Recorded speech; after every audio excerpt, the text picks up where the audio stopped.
Fahrenheit 451. Guy Montag is a fireman who burns books in a futuristic American city. In Montag's world, firemen start fires rather than putting them out. The people in this society do not read books, enjoy nature, spend time by themselves, think independently, or have meaningful conversations. Instead, they drive very fast, watch excessive amounts of television on wall-size sets, and listen to the radio on seashell radio sets attached to their ears. Montag encounters a gentle 17-year-old girl named Clarisse McClellan, who opens his eyes to the emptiness of his life with her innocently penetrating questions and her unusual love of people and nature. Over the next few days, Montag experiences a series of disturbing events. First, his wife, Mildred, attempts suicide by swallowing a bottle of sleeping pills.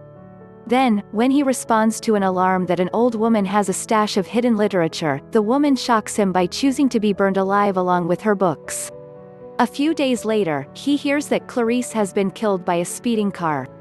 Montag's dissatisfaction with his life increases, and he begins to search for a solution in a stash of books that he has stolen from his own fires and hidden inside an air conditioning vent.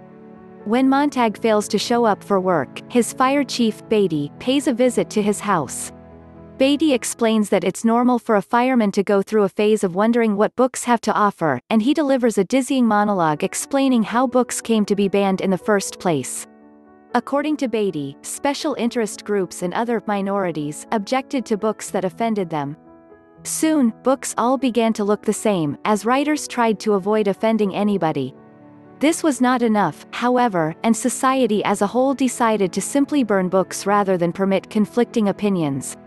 Beatty tells Montag to take 24 hours or so to see if his stolen books contain anything worthwhile and then turn them in for incineration. Montag begins a long and frenzied night of reading. Overwhelmed by the task of reading, Montag looks to his wife for help and support, but she prefers television to her husband's company and cannot understand why he would want to take the terrible risk of reading books. He remembers that he once met a retired English professor named Faber sitting in a park, and he decides that this man might be able to help him understand what he reads. He visits Faber, who tells him that the value of books lies in the detailed awareness of life that they contain. Faber says that Montag needs not only books but also the leisure to read them and the freedom to act upon their ideas. Faber agrees to help Montag with his reading, and they concoct a risky scheme to overthrow the status quo.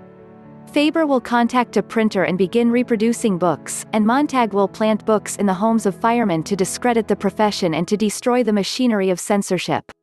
Faber gives him a two-way radio earpiece, the Green Bullet, so that he can hear what Montag hears and talk to him secretly. Montag goes home, and soon two of his wife's friends arrive to watch television. The women discuss their families and the war that is about to be declared in an extremely frivolous manner. Their superficiality angers him, and he takes out a book of poetry and reads Dover Beach by Matthew Arnold. Faber buzzes in his ear for him to be quiet, and Mildred tries to explain that the poetry reading is a standard way for firemen to demonstrate the uselessness of literature. The women are extremely disturbed by the poem and leave to file a complaint against Montag. Montag goes to the fire station and hands over one of his books to Beatty. Beatty confuses Montag by barraging him with contradictory quotations from great books. Beatty exploits these contradictions to show that literature is morbid and dangerously complex, and that it deserves incineration. Suddenly, the alarm sounds, and they rush off to answer the call, only to find that the alarm is at Montag's own house. Mildred gets into a cab with her suitcase, and Montag realizes that his own wife has betrayed him. Beatty forces Montag to burn the house himself. When he is done, Beatty places him under arrest. When Beatty continues to berate Montag, Montag turns the flamethrower on his superior and proceeds to burn him to ashes. Montag knocks the other fireman unconscious and runs. The mechanical hound, a monstrous machine that Beatty has set to attack Montag, pounces and injects Montag's leg with a large dose of anesthetic. Montag manages to destroy it with his flamethrower, then he walks off the numbness in his leg and escapes with some books that were hidden in his backyard. He hides these in another fireman's house and calls in an alarm from a payphone.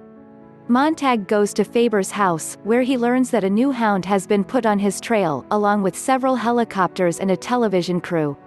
Faber tells Montag that he is leaving for St. Louis to see a retired printer who may be able to help them.